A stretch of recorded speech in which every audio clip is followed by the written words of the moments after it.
Hey guys, this is Preeti. Welcome back to my channel. Guys, आज हम बात करने वाले हैं एक अमेरिकन थ्रिलर हॉरर फिल्म के बारे में जिसका नाम है दी रेंटल। ये फिल्म इसी साल मतलब 2020 में रिलीज हुई है। This film is directed by Dave Franco. इस फिल्म की IMDb रेटिंग है 5.8 आउट ऑफ 10। रॉटेन टोमेटोज में इसका स्कोर है 72%, मेटाक्रिटिक स्कोर है 63%। दोस्तों, ये कहानी है 4 लोगों की। पूरे हफ्ते काम करने के बाद वो लोग जाते हैं कि beautiful ocean view rental house में अपना वीकेंड स्पेंड करने। पहला दिन बहुत अच्छा बीतता है, वो लोग बहुत ज्यादा एंजॉय करते हैं, लेकिन धीरे धीरे सब कुछ बहुत क्रीपी होने लगता है। लेकिन जो एक रिफ्रेशिंग गेट अवे होने वाला था, वहाँ पर ऐसा क्या होता है कि उन लोगों के लिए वहाँ पर अपनी जान बचाना ही मुश्किल हो जाता है। और आखिरकार वो लोग वहाँ से सेफली निकल पाते हैं या नहीं, यही है इस फिल्म की कहानी। तो चलिए दोस्तों, शुरू करते हैं इस एक्सप्लेनेशन वीडियो को और बात करते हैं इन 4 लोगों के बारे में, इनके पर्सनल रिलेशनशिप के बारे में और इस रेंटल हाउस के बारे में। चार्ली और मीना वर्क पार्टनर्स थे। उन लोगों ने मिलकर एक स्टार्टअप शुरू किया है जो काफी अच्छा खासा चल रहा है। पहली नजर में उन दोनों को देखकर हमें लग सकता है शायद वो लोग कपल है, लेकिन नहीं, वो लोग कलीग्स थे और बहुत अच्छे दोस्त थे। सिर्फ दोस्त। चार्ली प्यार करता है मिशेल से और मीना प्यार करती है जॉश से, जो असल में चार्ली का भाई है। चार्ली के बातों से हमें पता चलता है दोनों भाई में डिफरेंसेस बहुत ज्यादा है। कहाँ चार्ली एक सक्सेसफुल बिजनेसमैन और कहाँ जॉश कॉलेज ड्रॉप आउट और एक लिफ्ट ड्राइवर, और वो कुछ दिनों के लिए जेल भी जा चुका है उसके शॉर्ट टेम्परमेंट के वजह से। उसके लिए मीना तो एक जैकपॉट है। दूसरी तरफ है मिशेल। वो एक बहुत ही सिंपल सी प्रिटी ब्लॉन्ड वुमन है, काफी स्ट्रेट फॉरवर्ड है और उसके लिए अपना पति और काम ही सब कुछ है। तो ये चारों लोग मिलकर डिसाइड करते हैं वो लोग ये वीकेंड एक साथ स्पेंड करेंगे एक रेंटल हाउस में, शहर के हसल बसल से बहुत दूर, नेचर के साथ। ये काफी रिफ्रेशिंग वैकेशन होने वाला है। लेकिन प्लानिंग के स्टार्टिंग में ही मीना को एक बहुत ही वियर्ड एक्सपीरियंस होता है। वो जब अपने अकाउंट से इस घर को बुक करने की कोशिश करती है तो उसे कैंसिल कर दिया जाता है। लेकिन कुछ समय बाद जब चार्ली उसे सेम स्लॉट के लिए बुक करता है, उसे तुरंत एक्सेप्टेंस मिल जाता है। मीना को लगता है ये उसके नाम के वजह से है। मीना मोहम्मदी, इस नाम से उसके प्रति लोगों का बिहेवियर काफी जजमेंटल हो जाता है। लोग उसे अलग नजरिया से देखने लगते हैं, जो टू सम एक्सटेंट सच भी है। एनीवेज, उन्हें फाइनली बुकिंग तो मिल चुकी थी। सो वन फाइन मॉर्निंग वो लोग निकल पड़ते हैं अपने ड्रीम डेस्टिनेशन की तरफ। दोपहर होने से पहले ही वो लोग पहुंच चुके थे और वहां पर उनके साथ मुलाकात होती है टेलर की, जो इस घर का मालिक कम केयरटेकर ज्यादा था। वो उन्हें चाबी हैंड ओवर करता है और उन्हें अपना नंबर भी देता है, अगर कोई जरूरत पड़ी तो उसे कॉल किया जा सकता है, और निकलने लगता है। लेकिन मीना के प्रति उसके कुछ कमेंट से ये साबित हो चुका था कि वो सच में एक रेसिस्ट है। वैसे अजीब तो सभी को लगा था, क्योंकि वो बंदा सच में थोड़ा सा क्रिपी था और जाते जाते भी पता नहीं क्यों वो इन लोगों को घूर रहा था। पहला इंप्रेशन कुछ खास नहीं था, लेकिन पहाड़ और समुंदर के बीचों बीच इस मिस्टिकल फेयरी लैंड में सभी का मूड बहुत जल्दी ठीक हो जाता है। बीच पर वो लोग शाम तक वक्त बिताते हैं और जॉश के बातों से हमें पता चलता है जॉश मीना को लेकर हमेशा इनसिक्योर फील करता है। उसे पता है वो मीना जैसे एक टैलेंटेड स्मार्ट लड़की को डिजर्व नहीं करता, but at the same time वो उसके मामले में काफी ज्यादा पॉसेसिव भी है। कभी कभी तो उसे चार्ली को लेकर भी टेंशन होता है, लेकिन मिशेल उसे समझाती है कि चार्ली सिर्फ उसका दोस्त है और तुम उसका प्यार, दोनों की जगह कंप्लीटली अलग है। लगता है मिशेल अपने पति को लेकर काफी कॉन्फिडेंट है।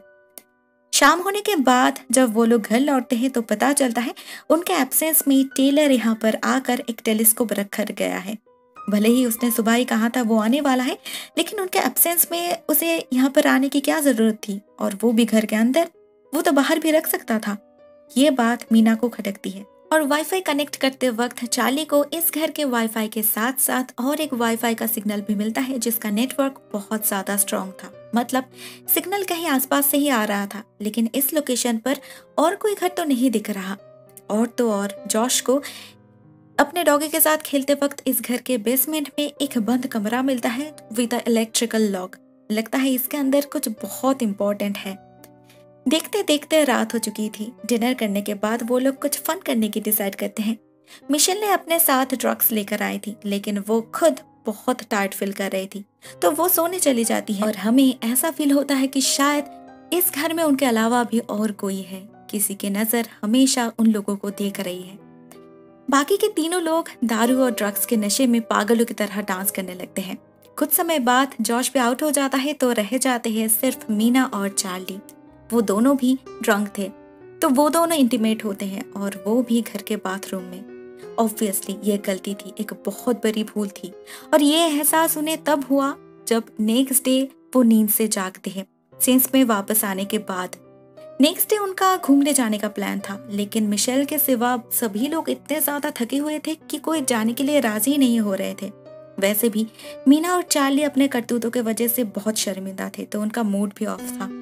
तो फाइनली जॉश और मिशेल घूमने निकल पड़ते हैं और फिर से घर में अकेले रह जाते हैं मीना और चार्ली। लेकिन इस बार वो लोग कोई भी गलती नहीं करते, बल्कि एक दूसरे से प्रॉमिस करते हैं कि ऐसा भूल वो लोग दोबारा नहीं करेंगे। वो दोनों ही अपने अपने पार्टनर से प्यार करते थे। इस छोटी सी गलती की वजह से उनका professional and personal relationship affected हो सकता था, तो बेहतर है वो लोग इस बात को यहाँ पर ही खत्म करते और इस राज को हमेशा हमेशा के लिए राज ही रहने दे। लेकिन उन्हें क्या पता था, जिस गलती को वो लोग छुपाने की कोशिश कर रहे हैं उसके वजह से उन्हें आगे जाकर और भी कई सारी गलतियां करनी पड़ेगी। चार्ली तो सो गया था। मीना काम खत्म करने के बाद जब नहाने जाती है उसकी नजर पड़ती है शावर की तरफ और वो देखती है शावर के अंदर कुछ है, बहुत छोटी सी। वो समझ नहीं पा रही थी ये क्या है, तो वो जल्दी से चार्ली को बुलाती है और वो दोनों मिलकर ये पता करते हैं कि ये असल में एक कैमरा है जो दोनों रूम के बाथरूम्स में लगाया गया है। मीना बहुत ज्यादा नाराज हो गई थी। ये टेलर रेसिस्ट होने के साथ साथ एक परवर्ट भी है, उन्हें अभी इसी वक्त पुलिस को इन्फॉर्म करना चाहिए। लेकिन वो शायद भूल गई थी ये कैमरा यहाँ पर है, इसका मतलब इसमें कल रात की फुटेजेस भी कैप्चर हुई है। चार्ली उसे याद दिलाता है वो लोग इसमें पुलिस को इन्वॉल्व नहीं कर सकते, नहीं तो सबको सब कुछ पता चल जाएगा। उन्हें चुपचाप यहाँ से निकल जाना होगा।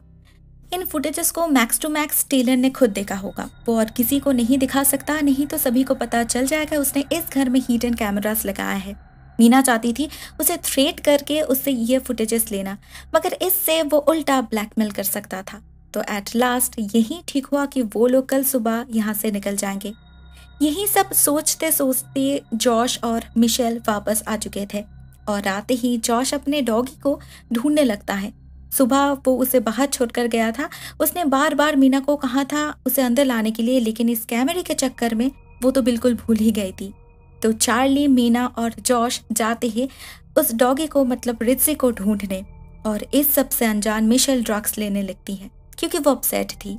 जॉश से उसे पता चला है चार्ली का एक हैबिट है डबल डेटिंग का। वो एक रिलेशनशिप में रहते वक्त ही दूसरी लड़की के साथ एंगेज होता है। मिशेल से पहले वो जिस लड़की को डेट करता था उसके साथ रहते वक्त ही उसने मिशेल के साथ रिलेशनशिप शुरू किया था। इस बात का पता चलने के बाद से ही उसे चार्ली पर शक हो रहा था। वो इनसिक्योर फील करने लगी थी, तो सब कुछ भूलने के लिए उसने ड्रग्स लेना शुरू कर दिया था। उधर सब जगह चेक करने के बाद भी जॉश को रित्जी कहीं नहीं मिलता। उसे तो डर लगने लगा था कहीं वो बाहर से नीचे न गिर गया हो, मतलब ये टेंशन तो था ही। ऊपर से चार्ली और मीना को पता चलता है मिशेल ने टेलर को कॉल करके बुलाया है क्योंकि हॉट टब स्टार्ट नहीं हो रहा था। चार्ली और मीना की तो हालत ही खराब हो गई थी और जॉश को लग रहा था रित्जी को शायद टेलर ने ही उठाया है। वो उसे डायरेक्टली कन्फ्रंट करता है, लेकिन टेलर को तो ये तक पता नहीं था कि उन्होंने अपने साथ कोई डॉगी भी लाया है। मिशेल टेलर को लेकर टब दिखाने ले जाती है। वो टैप तो ठीक कर देता है और जाते वक्त मीना को प्रॉमिस भी करता है वो इस डॉगी के बारे में अपने भाई को, जो इस घर का एक्चुअल ओनर है, उसे कुछ नहीं बताएगा। उसे सीक्रेट्स छुपाना आता है। इस लास्ट लाइन को सुनकर मीना को लगता है शायद ये आदमी उसे थ्रेट कर रहा है, उन्हें फ्यूचर में भी ब्लैकमेल कर सकता है। तो वो उसे ले जाकर बाथरूम में वो कैमरा दिखाती है, उसे कन्फ्रंट भी करती है, लेकिन टेलर इस बारे में कुछ भी जानने से इनकार करता है। वो तो खुद हैरान है ये यहाँ पर कैसे आया। मीना उसे पुलिस को कॉल करने की धमकी देती है, तो वो खुद ही पुलिस को कॉल करने लगता है क्योंकि वो सच में इस बारे में कुछ नहीं जानता था। लेकिन मीना तो ऐसा होने नहीं दे सकती थी, तो वो टेलर को रोकने जाती है और उन दोनों में थोड़ा बहुत हाथापाई होता है।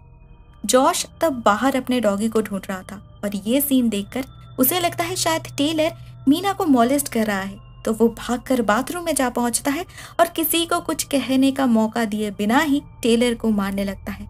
उसे रोकना मीना के लिए पॉसिबल नहीं हो रहा था। फाइनली चार्ली आकर उसे संभालता है, लेकिन तब तक टेलर अधमरा हो चुका था। वो सांस तो ले रहा था धीरे धीरे, लेकिन वो सेंसलेस हो चुका था। इवेंचुअली सभी लोग मीना को ही पूछते हैं क्या हुआ था तुम लोगों में, तो मीना बताती है सच्चाई लेकिन पार्शियली। वो मिशेल से कहती है ये बंदा हमें फिल्म कर रहा था, इसीलिए मैंने जब उसे कन्फ्रंट किया तो उसने उल्टा हमला कर दिया और मुझे बचाने के चक्कर में बेचारा जॉश फंस गया। मिशेल एम्बुलेंस बुलाना चाहती थी मगर हम देखते हैं वो लोग जब बाहर डिस्कस कर रहे थे तभी उनको कोई फिल्म कर रहा था और वो ही घर के अंदर जाके टेलर को सफोकेट करके मार डालता है। मतलब शायद टेलर सच में इन कैमरास के बारे में कुछ नहीं जानता था। तो जब चार्ली चेक करने जाता है उसे टेलर की लाश मिलती है। अभी सिचुएशन कंप्लीटली बदल चुकी थी क्योंकि उन्हें लग रहा था जॉश ने ही टेलर को मार डाला है। अगर वो लोग पुलिस को कॉल करेंगे तो जॉश को जेल जाना पड़ेगा, लेकिन फिर भी मिशेल पुलिस को कॉल करना चाहती थी क्योंकि जो भी हो सेल्फ डिफेंस में ही सही जॉश ने एक खून किया है, वो लोग इसे तो इनकार नहीं कर सकते। लेकिन बाद में सभी मिलकर डिसाइड करते हैं वो लोग पुलिस में रिपोर्ट नहीं करेंगे बल्कि इस लाश को पहाड़ से नीचे फेंक देंगे जिससे लगे ये एक एक्सीडेंट है और सारे सबूत को मिटाकर इस घर को क्लीन करने के बाद यहाँ से निकल जाएंगे। सब कुछ समझने के बाद भी मिशेल की कॉन्शियस इस बात को एक्सेप्ट नहीं कर पा रही थी, लेकिन वो उन्हें रोकती भी नहीं। वो पैकिंग करने लगती हैं और बाकी के तीनों लोग मिलकर जाते हैं उस लाश को ठिकाना लगाने। वो लोग बहुत मुश्किल से उस लाश को नीचे तो फेंक देते हैं, लेकिन अभी भी उन्हें लग रहा था कि शायद ये कैमरास टेलर ही ऑपरेट कर रहा था। ये वायरलेस कैमरास है, इनका रेंज बहुत ज़्यादा नहीं होता, तो हो सकता है इसी घर के किसी कोने में उन्हें राउटर, हार्ड डिस्क कुछ ना कुछ तो ज़रूर मिल जाएगा। वो लोग घर में वापस आने लगते हैं और हमें उनके पीछे एक आदमी दिखाई देता है जिसने अपना आइडेंटिटी छुपाने के लिए मास्क पहना था। अभी से हम उन्हें मिस्टर एक्स बुलाएंगे। इधर घर में मिशेल जब पैकिंग कर रही थी तो उसे पानी की आवाज सुनाई देती है। वो बाथरूम में चेक करती है लेकिन वहां पर तो टैप बंद है, तो वो उस आवाज को फॉलो करते हुए पहुंच जाती है ऊपर और ऊपर एक टेलीविजन स्क्रीन पर उस रात के मीना और चार्ली वाला सीन चल रहा था। उसे देखकर मिशेल शॉक्ड हो चुकी थी। भरोसा तो पहले ही उठ गया था और अभी वो चार्ली पर ट्रस्ट भी नहीं कर पा रही थी। वो उसी वक्त गाड़ी लेकर निकल पड़ती है और चार्ली से कह जाती है उसे उसके और मीना के बारे में सब कुछ पता चल चुका है, मगर इस वक्त भी चार्ली के लिए अपने रिलेशनशिप को बचाने से ज्यादा जरूरी था ये जानना कि मिशेल को वो फुटेजेस कहाँ से मिला। लेकिन इसका जवाब तो मिशेल के पास भी नहीं था और वैसे भी उसके लिए ये जानना जरूरी भी नहीं था। तो वो निकल जाती है और चार्ली घर वापस आकर फिर से उन फुटेजेस को ढूंढने लगता है। कुछ दूर जाने के बाद ही मिशेल की गाड़ी का टायर्स पंक्चर हो जाते हैं और जब वो बाहर निकलकर चेक करती है उसे पता चलता है किसी ने इंटेंशनली उसके गाड़ी को पंक्चर किया है। मतलब it was all pre planned. वो ट्रैप्ड हो चुकी थी। वो बहुत ज़्यादा डर जाती है और चार्ली को मैसेज करके मदद मांगती है और हम देखते हैं उसी वक्त उस पर कोई हमला करके उसे मार डालता है। ये और कोई नहीं था, ये वही मिस्टर एक्स था। घर में जॉश को याद आता है बेसमेंट में उस लॉक्ड रूम के बारे में। ही वॉज प्रिटी श्योर कि उसके अंदर ही सब कुछ है, वो ही है द कंट्रोल रूम। तो जॉश और मीना जाते हैं वहां पर। उनके पास पासवर्ड तो नहीं था मगर एक बार धक्का देते ही वो दरवाजा खुल जाता है और अंदर कुछ भी नहीं था। उन्होंने जैसा सोचा था वैसा कुछ नहीं था, ये तो एक जंकयार्ड है। लेकिन फिर भी जॉश हार नहीं मानता। वो ढूंढने लगता है उन्हें कुछ ना कुछ तो जरूर मिलेगा। उधर चार्ली को जब मिशेल का मैसेज मिलता है वो तो उसे बचाने के लिए भागता है, मगर वहां पर पहुंचकर उसे सिर्फ मिशेल की लाश मिलती है। गाड़ी की हालत देखकर वो समझ चुका था ये सिर्फ एक्सीडेंट तो नहीं है, मगर वो ज्यादा कुछ समझ पाए इससे पहले ही वहां पर मिस्टर एक्स आ जाता है और बहुत ही बेरहमी से उसे भी मार डालता है और उसके फोन से जॉश को एक ऑडियो मैसेज भेजता है। ये उसी समय है जब मीना और चार्ली बात कर रहे थे कि वो दोनों फिर कभी ऐसा नहीं करेंगे, लेकिन इसका कोई भी मतलब जॉश को तो समझ नहीं आता। तो वो मीना से पूछने जाता है। मीना इनिशियली डिनाई करती है, लेकिन बाद में जब वो वीडियो भी जॉश के फोन पे आ पहुंचता है तो जॉश सब कुछ समझ जाता है। लेकिन उसे लग रहा था चार्ली उसे ये सब फोटो भेज रहा था। वैसे ही वो बहुत ज्यादा पॉजिटिव है, ऊपर से ये सब फोटो देखकर वो तो पागल की तरह चार्ली को ढूंढने लगता है। और हम देखते हैं मिस्टर एक्स ने सिर्फ बाथरूम में ही नहीं घर के सारे कोनों में कैमरास लगाया है। जॉश जैसे ही एक क्लोजेट का दरवाजा खोलता है मिस्टर एक्स उस पर हथौड़े से हमला कर देता है और माथे पर वार करके उसे मार डालता है। अभी सिर्फ मीना ही जिंदा बची थी। वो किसी तरह से उसे चकमा देकर घर से तो भाग निकलती है, मगर वो जाएगी कहाँ? वो जंगल के अंदर से भागने लगती है और वो आदमी भी उसे चेस कर रहा था। वो एक जगह पर जाकर छुप जाती है। सामने घना कोहरा था, उसे कुछ भी दिखाई नहीं दे रही थी। एक पॉइंट पर तो ऐसा लगता है शायद वो बच जाएगी, लेकिन जैसे ही वो आगे बढ़ती है वो डायरेक्टली पहाड़ से नीचे गिर जाती है और शायद उसकी मौत हो जाती है। बेचारी को पता ही नहीं चला कब वो क्लिफ्स के बिल्कुल एंड तक पहुंच चुकी थी। हम मिस्टर एक्स को भी देखते हैं। वो धीरे धीरे बिल्कुल आराम से अपना सारा हथियार गाड़ी में लोड करते हैं, कैमरास, रिकॉर्डिंग डिवाइसेस रिमूव करते हैं और आईने के सामने जाकर खड़े हो जाते हैं। वो अपना मास्क भी हटाते हैं, मगर हमें उनका चेहरा नहीं दिखाई देता। उससे पहले ही सीन कट हो जाता है। सुबह हो चुकी थी। मिस्टर एक्स का काम भी शायद पूरा हो चुका था, तो अभी उसे जाना था, मगर जाने से पहले वो रित्सी को वापस कर देते हैं। मतलब रित्सी को उसने ही किडनैप किया था, लेकिन उसे मारा नहीं था। नेक्स्ट सीन में हम उसे एक अपार्टमेंट हायर करते हुए देखते हैं और उसने इस घर में भी कैमरास लगाए हैं, बाथरूम में, लिविंग रूम में, किचन में, हर जगह। इवन उसने इस घर के चाबी का एक कॉपी भी बनाया है। लेकिन वो क्यों ऐसा कर रहा है? उसका मोटिव क्या है? लोगों को देखना, उनके प्राइवेट मोमेंट्स को कैप्चर करके मजे लेना, या फिर लोगों को मारने में ही उसका मजा है? अभी तक जो भी कुछ हो रहा था उससे तो बस यही लग रहा था कि शायद मिस्टर एक्स कोई साइको है। वो रैंडमली किसी रेंटल हाउस या अपार्टमेंट को चूज करता है, कुछ दिन वहां पर रहकर सारे रूम्स में कैमरास लगाता है, चाबी का कॉपी बनाता है और फिर उस घर को छोड़ देता है। नेक्स्ट जो कपल या फैमिली रहने आते हैं वो होते हैं उसका टारगेट। मेरे ख्याल से ये फिल्म कुछ हद तक खुश फिल्म जैसी है। हाँ, एंडिंग अलग है, लेकिन इन दोनों फिल्म में ही हमें क्यों का कोई जवाब नहीं मिलता। ये मिस्टर एक्स कौन है, वो क्यों ऐसा करते हैं, नहीं पता, लेकिन उसके एक्शंस को हम रिएक्शन की तरह भी देख सकते हैं। हो सकता है वो सिर्फ गलती करने वालों को सजा देते हैं। मीना और चार्ली ने तो गलती की ही थी। जॉश ने भी टेलर को विदाउट एनी रीजन मारा था और मिशेल का दोष यही था कि उसने पुलिस को इन्फॉर्म नहीं की थी। इस कहानी में अगर कोई बेकसूर था तो वो है रित्सी, इसीलिए शायद वो बच गया। लेकिन हमारा ये कंसेप्शन भी बिल्कुल गलत साबित होता है जब लास्ट सीन में हमें उसके स्टिंग ऑपरेशंस के कुछ ग्लिम्स दिखने मिलता है। हम देखते हैं इस नए घर में एक कपल रहने आए हैं। वो लोग एक दूसरे से बहुत प्यार करते हैं, एक दूसरे के साथ बहुत खुश है, लेकिन फिर भी एक रात जब वो लोग नींद में थे, मिस्टर एक्स उन पर हमला करके उन्हें मार डालता है। मतलब सच में ये आदमी एक पागल है, और एक साइको को किसी का खून करने के लिए कौन सा रीजन चाहिए? हमें एंड तक मिस्टर एक्स के बारे में कुछ भी नहीं पता चलता। इसका मतलब ये है इस फिल्म में कोई पर्सनल इश्यू नहीं है। इस कहानी का विलेन मिस्टर एक्स कोई रिवेंज लेने नहीं आया था। इस फिल्म के डायरेक्टर डेव फ्रैंको ने खुद ये कहा है कि वो सिंपली एक एटमॉस्फेरिक थ्रिलर बनाना चाहते थे। उन्होंने इंस्पिरेशन लिया था कुछ classic horror films like the Texas chainsaw massacre, the shining, Halloween से, but at the same time उन्होंने अपने फिल्म को जितना हो सके प्रैक्टिकल रखने की कोशिश किया है। कुछ फिल्म्स में देखा गया है कि प्रॉब्लम्स के वक्त ही फोन का नेटवर्क अचानक से गायब हो जाता है, लेकिन इस फिल्म में ऐसा नहीं है। नेटवर्क रहने के बावजूद वो लोग मदद नहीं मांग पाए। इसके पीछे उनकी पर्सनल प्रॉब्लम्स थी, जो शायद इस फिल्म का मेजर पार्ट है, और इसीलिए पहले से ही मीना और चार्ली के कैरेक्टर बिल्डिंग में उनके रिलेशनशिप के ऊपर इतना ज्यादा फोकस किया गया था। इस फिल्म की स्टोरी काफी अलग है, और डेव के मुताबिक उन्होंने खुद जोई स्वानबर्ग के साथ मिलकर ये कहानी लिखा था। इस फिल्म की स्टोरी, इस फिल्म की सिचुएशंस काफी ज्यादा इंटरेस्टिंग है। Isn't it very simple but rare at the same time?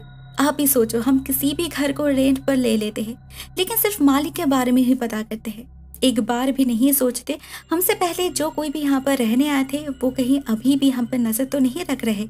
माना कि ऐसा होता नहीं है, मगर ऐसी सिचुएशंस तो कभी भी हो सकती है। मानना ही पड़ेगा, it's a brilliant idea, top notch direction, amazing ambience and acting superb. I really enjoyed watching this film. So guys, मैं इस वीडियो को यहाँ पर ही एंड करती हूँ। Thank you so much for watching. आशा करती हूँ आपको ये एक्सप्लेनेशन पसंद आई होगी। सो फिलहाल के लिए टाटा।